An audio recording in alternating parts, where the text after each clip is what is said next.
Hello everyone, welcome back to another one of my videos. If you're new here, then don't forget to hit that subscribe button. And this is another video in my brand new Cubase, I don't know what's it called, Beginner's Guide to Cubase. I think we're going to roll with that. Yeah, it's sort of like a Cubase tutorial thing. And in this episode I'm going to show you how to use group channels. I'm going to show you how to add a group channel and how to use the group channel, like what's the purpose of using groups. And yep, let's get to the video. Right, so we've got our little 4-instrument song. It's probably the catchiest song of all time. And say we want these 3 instruments, the melodic instruments, to be on a group. And we're just going to leave the drums separate.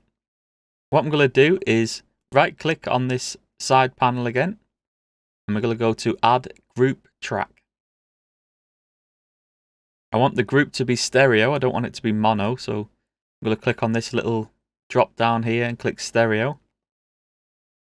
And we're just going to name this melodic group. Add track. So that creates this group track on the project window. This also shows up in the mixer as well. So what's the purpose of groups?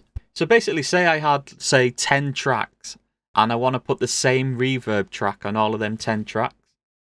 The amount of computer processing power it would take just to put 10 reverb tracks on 10 different channels, it's a bit silly, really. So you can just reroute all of the 10 instruments to one channel and then just put the reverb on that channel. So I'm going to start off by just putting a reverb effect on, a really basic reverb effect on our group channel.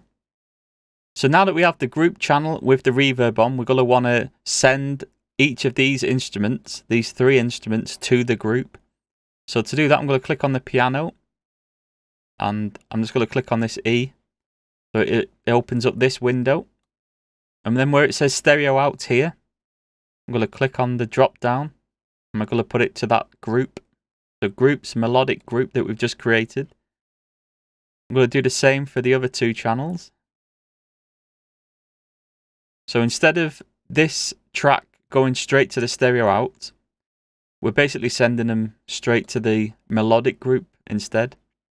And then that melodic group is going to route to the stereo out. So now when I press play, you should start seeing some sound coming through that group.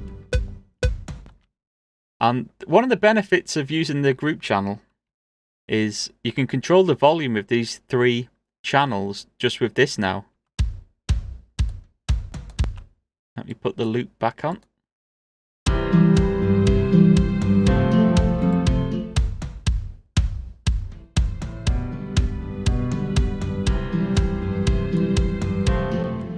And all of them 3 instruments have our reverb effect on as well. So if I solo the piano, we should hear that reverb.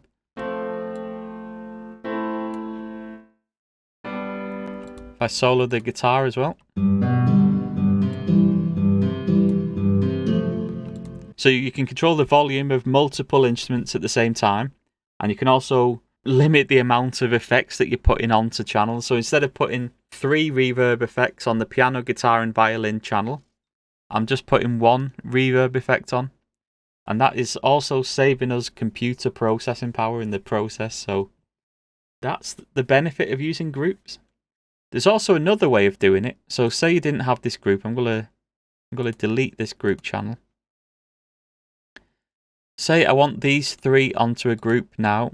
I can hold Control on the keyboard and click on these 3 channels so that they're highlighted. And then if you right click on one of them and go to Add Group Channel to Selected Channels, that will automatically reroute those 3 channels into a group. So again, I'll call it Melodic Group. Add Track. That's created the channel for us, and it's also done the routing for us as well. So if I click the E, you can see that it's routed it straight to it.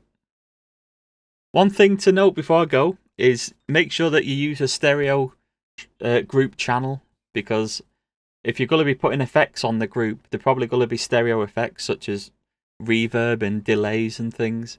And if you set up a mono group channel, all of your effects are then going to be mono. So if you want to get the best sound possible, put them into stereo group. So that's using group channels. I hope this has helped, and if it has, let me know in the comments and click that like button. And also subscribe for more of my videos. And with that, I'm going to see you next time. Thanks for watching, and yeah, like and subscribe. I'll see you next time.